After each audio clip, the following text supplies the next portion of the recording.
Fala meu amigo, fala minha amiga, eu sou o Felipe Luna. Pois é, cara, sentimento para o torcedor do esporte mais uma vez de frustração. Acabei de finalizar aqui a transmissão pelo Record Play. Se você não viu aí, fica ligado na próxima. Se você viu, obrigado pela audiência. Mas o sentimento que a gente tem do esporte é o sentimento de frustração, cara. Mais um jogo onde o esporte inicia fazendo uma grande partida. Tá certo que o São Paulo veio com um time alternativo. Isso no início do jogo acabou facilitando um pouco a vida do esporte, porque era um time que não conseguia se encontrar. E logo no início do jogo, o goleiro do São Paulo dá, cara, um presente pro time do esporte, sabe? Um vacilo do goleiro, ele estava estreando, inclusive, pelo São Paulo. E o Lucas Lima abre o placar. Logo, cara, no início da partida. Então aquilo mostrava como o São Paulo era um time que estava fragilizado, né, porque não tinha seus jogadores titulares. E mostrava como o esporte poderia ter um desempenho e vencer o jogo. Porque mesmo o esporte vencendo por 1-0, o esporte conseguia ser um time dominante, que criava oportunidades. Apesar do São Paulo ter mais posse de bola, quando o esporte tinha posse de bola, acabava sendo um pouco mais perigoso dentro do jogo. Acabava criando mais possibilidades, né? E o esporte não soube aproveitar nesse primeiro tempo essas possibilidades. O esporte não soube ser um time que criasse as possibilidades para conseguir ampliar o placar no primeiro tempo. Mesmo assim, era um jogo onde o esporte era dominante. E o banco do São Paulo, por mais que era um banco qualificado, não era algo que a gente enxergava que poderia entrar e mudar a história do jogo. Tanto que no início do segundo tempo, o esporte acaba fazendo 2-0.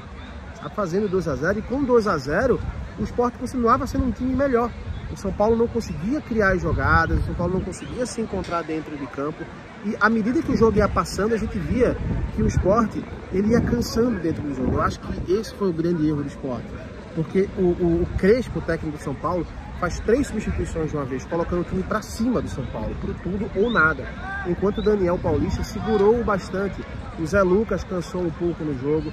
Eu senti que o Matheus Alexandre, para mim, foi o melhor jogador da partida. Tá? Foi o melhor jogador da partida, mas eu senti que o Matheus Alexandre, ele cansou também, né? Porque correu bastante, se dedicou bastante dentro do jogo. E o São Paulo entendeu muito bem isso. E o Daniel demorou um pouco, na minha visão, para fazer as substituições. Talvez não mudasse nada. Talvez eu tivesse feito as substituições antes e a coisa andado, mas ele demorou demais e o negócio não andou. E à medida que o negócio não andou, o São Paulo tirou proveito. O Lucas entrou muito bem na partida, né? O Lucas entrou nessas 3 substituições, o Lucas Moura. Ele acaba fazendo o primeiro gol do São Paulo. E o São Paulo era todo pressão naquele momento, era todo pressão. E aí o Daniel começa a fazer as substituições, e eu acho que o que faltou para o Daniel foi fechar uma casinha antes do São Paulo crescer ainda mais no jogo. Porque o São Paulo começava a crescer bastante no jogo, e o Daniel Paulista demorou para mexer na parte de marcação do time. Ele até coloca o Pedro Augusto, mas o Pedro Augusto não é um jogador tanto de marcação, sabe? O Pedro Augusto é um jogador para cadenciar o jogo.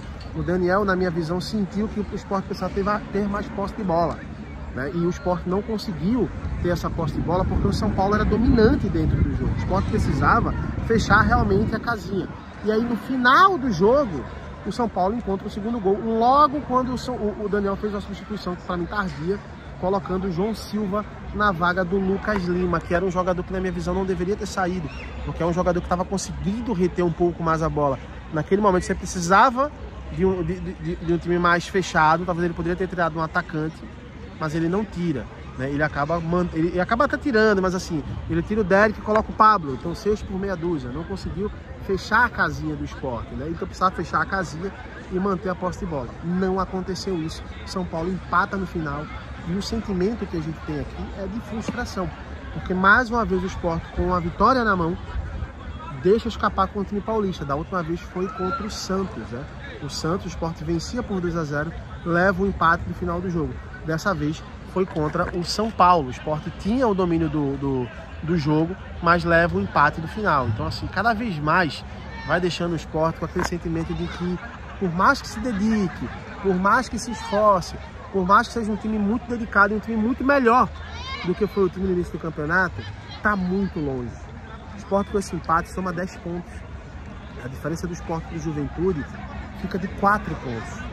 Sabe que para mim é um outro time que já está rebaixado.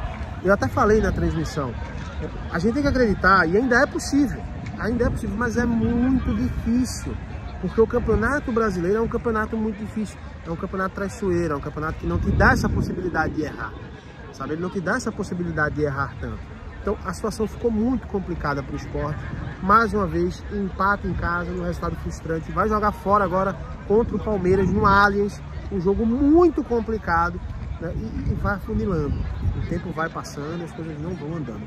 Tô fazendo esse pré-jogo mais curto, porque amanhã eu quero fazer um pré-jogo mais profundo, porque como eu estava na transmissão aqui, eu não consegui anotar tudo que eu queria falar, mas eu vou trazer amanhã para a gente conversar um pouco mais sobre isso. Eu quero ver a coletiva do Daniel Paulista aí, né, para ver o que é que ele falou, principalmente porque ele demorou tanto para substituir, tá bom? Deixa aqui as informações, o que é que você achou do jogo, achou que o Daniel errou, não errou. Na minha visão, eu acho que ele nem errou, acho que ele foi tardio nas substituições. Pode colocar isso como erro, acho que não foi, acho que ele demorou para fazer o correto. Quer saber da opinião? Comenta aqui, é claro. Amanhã eu tô voltando com um conteúdo mais amplo pra gente falar um pouco mais sobre isso, tá bom? Abraço, até já. Tchau, tchau.